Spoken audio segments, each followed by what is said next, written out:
la réalisation du plan de montage individuel en prothèse amovible complète.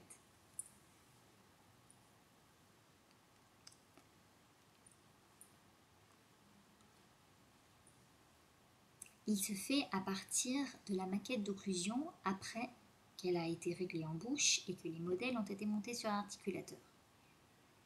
Utilisez la maquette d'occlusion maxillaire comme gabarit pour tracer la forme de du futur plan de montage individuel. Sur sa partie antérieure, il doit avoir exactement la même forme que le bourrelet d'occlusion et sur sa partie postérieure, il doit être légèrement plus large de quelques millimètres que la maquette d'occlusion.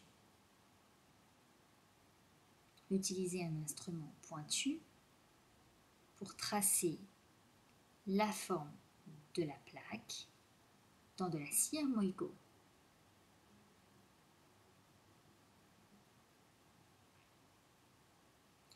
Je vous conseille d'utiliser 2 plaques de cire Moïko superposées pour éviter les fractures de plaques.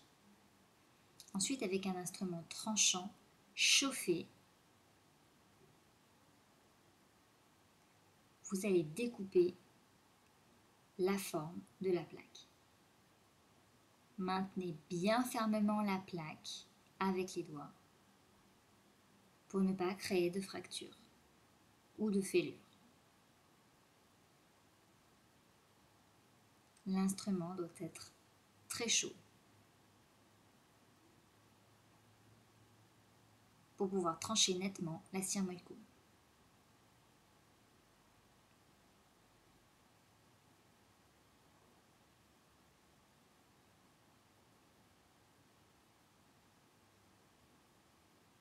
Gardez toujours à l'esprit que cette plaque doit toujours rester absolument rectiligne.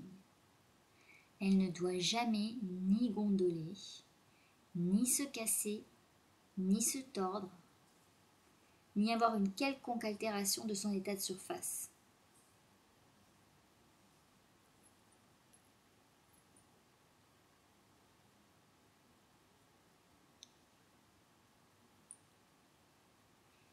Une fois la plaque découpée, vous devez la solidariser à votre maquette d'occlusion. La maquette d'occlusion est renforcée en son centre par un tuteur, ce qui va aider à maintenir la plaque supérieure rectiligne.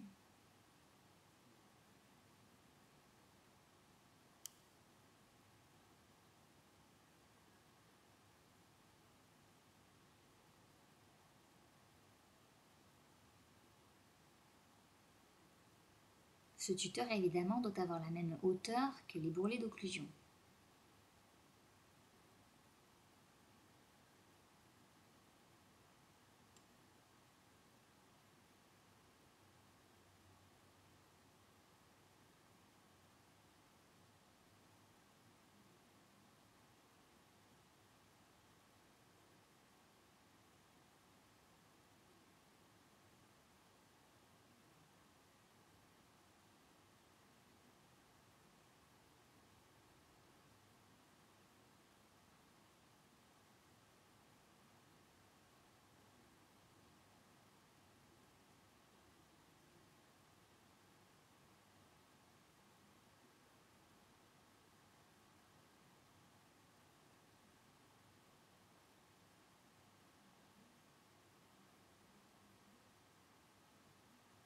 Vous devez ensuite solidariser la plaque à l'ensemble.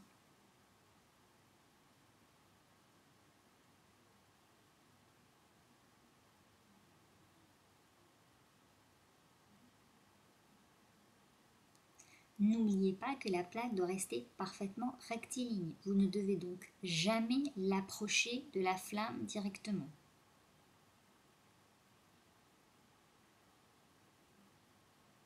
Mais bien y apporter du matériau, en l'occurrence de la cire Moïko, chauffée.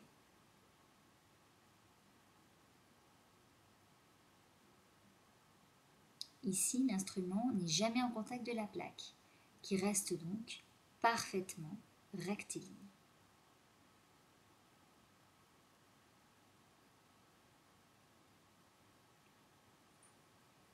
Sur le modèle mandibulaire, vous allez commencer par réaliser une plaque en résine.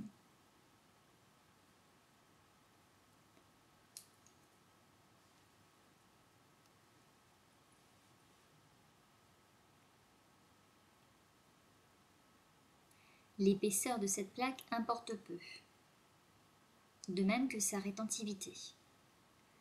Il est en revanche très important qu'elle soit parfaitement stable.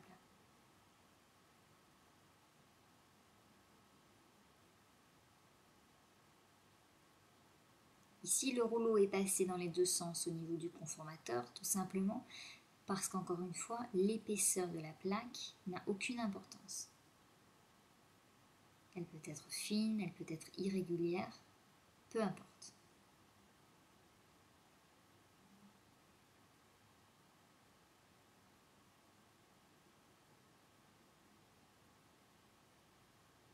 Il faut également faire attention à ne pas compromettre le modèle mandibulaire, qui est un modèle secondaire, très précieux.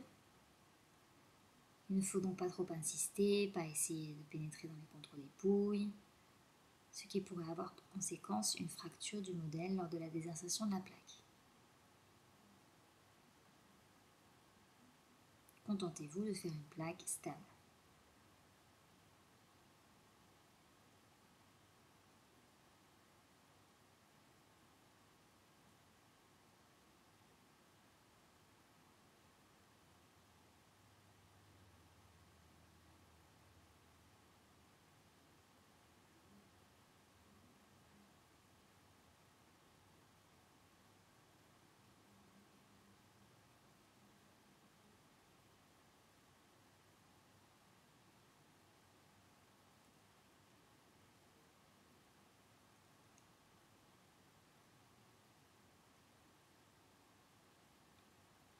Sur cette plaque, vous allez ensuite réaliser des rétentions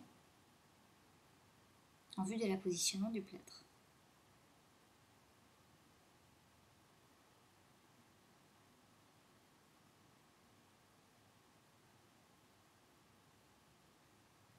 Le plâtre doit avoir une consistance ferme.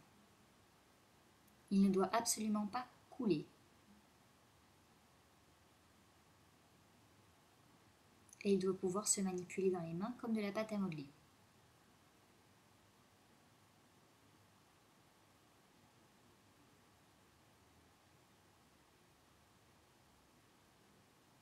Positionnez un plot de plâtre sur la plaque du modèle mandibulaire.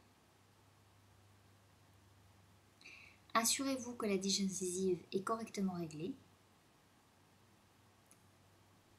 Avec des doigts humidifiés,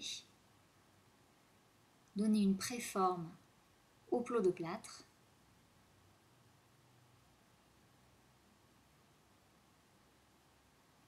Et lissez la surface pour éviter les futures bulles.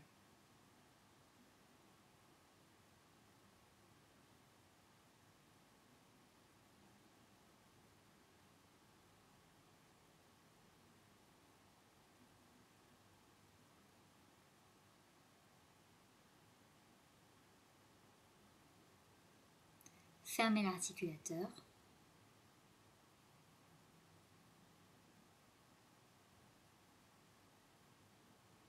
Et retirez les excès de plâtre.